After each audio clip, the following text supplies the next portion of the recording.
Mimi nataka niwaambie pia, ndugu zangu watu wa Kuria, ningependa kusema nafasi ya watoto wetu kusoma ni nafasi ya muhimu, kwa sababu elimu ndio inaleta usawa kati ya watu matajiri na maskini. Watoto wetu watakuwa sawa wote wakipata nafasi ya kusoma. Tumeweka pesa nyingi ya serikali, bilioni 700 kila mwaka inaenda kwa masomo ya watoto wetu.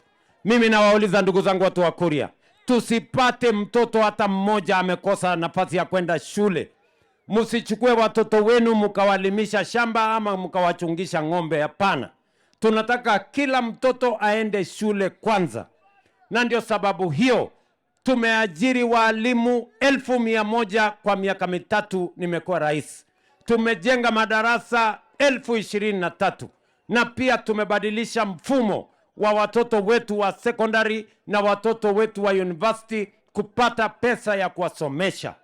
Kwa hivyo mimi nawauliza ndugu zangu watu wa Kuria, watoto wetu wote wapate nafasi ya kusoma, na chiefs wetu wahakikishe hakuna mtoto kijiji yoyote ambaye amekosa kwenda shule ati kwa sababu mzazi wake hana pesa. Hata kama mtoto hana uniform, aende shule kwanza. Tutatafutia uniform akiwa kule shuleni.